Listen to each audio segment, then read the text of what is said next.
मेरा समझना है कि उनका आकलन एक या दो सीरीज के आधार पर नहीं करना चाहिए। उनकी टोटल परफॉर्मेंस देखनी चाहिए कि जब से वो खेल रहे हैं तब तक उससे उनकी परफॉर्मेंस क्या रही। एक दो सीरीज में अगर कुछ गड़बड़ होता है उस आधार पे हम बिल्कुल एकदम रिजेक्ट कर दें या उनको जो है डम कर दें, ये उचित नहीं है। अभी एक दो सीरीज खराब जा रही हैं, वरना लगातार पहले तो हम जीत रहे थे साल दो साल पहले लगातार। एक दो सीरीज ही खराब गई हैं, खासतौर से टेस्ट सीरीज यशस्वी जायसवाल का था, वो आउट नहीं था।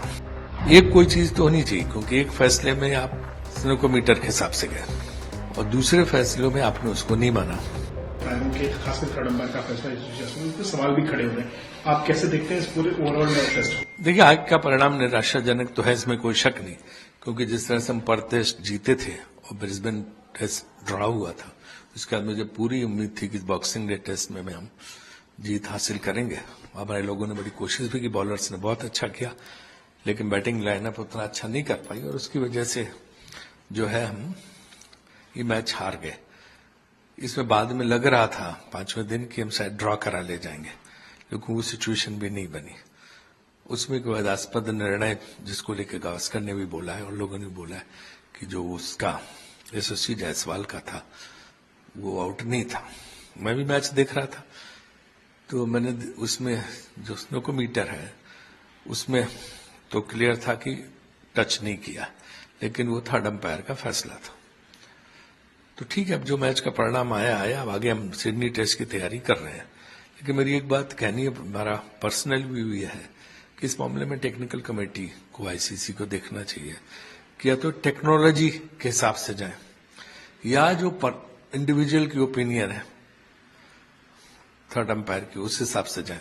एक कोई चीज तो होनी चाहिए, क्योंकि एक फैसले में आप स्नोकोमीटर के हिसाब से गए और दूसरे फैसलों में आपने उसको नहीं माना। तो ये जो है आईसीसी की टेक्निकल कमेटी को ये डिसाइड देखना चाहिए कि कुछ ना कुछ इसका रास्ता निकालना चाहिए, क्योंकि जब आप ग्राउंड अंपायर को, फील्ड अंपायर के निर्णय को बदलते हो तो उसके लिए काफी मजबूत जो है कारण होने चाहिए।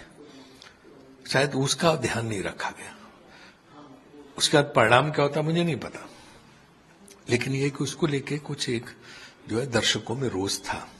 हम समझ सकते हैं, मैं ही कहूंगा कि वो रोष लोगों में नहीं होना चाहिए। मैच का परिणाम आ ही चुका है, अब हमें सिडनी टेस्ट की तरफ देखना चाहिए कि सिडनी टेस्ट की तैयारी करें और हम कैसे उसको जीतें।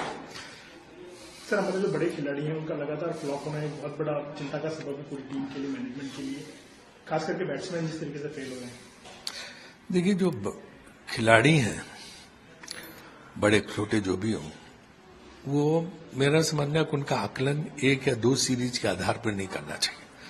उनकी टोटल परफॉर्मेंस देखनी चाहिए कि जब से वो खेल रहे हैं तब तक उससे उनकी परफॉर्मेंस क्या रही। एक दो सीरीज में अगर कुछ गड़बड़ होता है उस आधार पे हम बिल्कुल एकदम रिजेक्ट कर दें या उनको जो है डम कर दें, ये उचित नहीं है, क्योंकि टोटल में परफॉर्मेंस क्या रही है ये देखना चाहिए।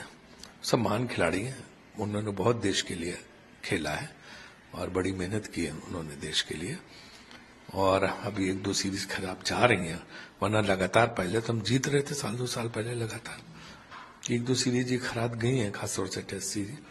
तो हमें ये इस आधार पर निर्णय लेना है, लेकिन ये जो है सेलेक्टर्स को तय करना, उनको सोचना, उनको इस पे विचार विमर्श करना चाहिए और वो इस पे सोचें, बजाय इसके कि हम कोई इस पे टिप्पणी करें या हम ऑफिस बेरर्स ये बताएं कि क्या करना चाहिए क्या नहीं चाहिए। सिलेक्टर्स को पहले सोचना चाहिए। टीम मैनेजमेंट से बात करके सिलेक्टर्स कोई न कोई व्यू लेंगे, कोई न कोई सोचेंगे कि कैसे हम आगे जो है अच्छा प्रदर्शन कर सकें।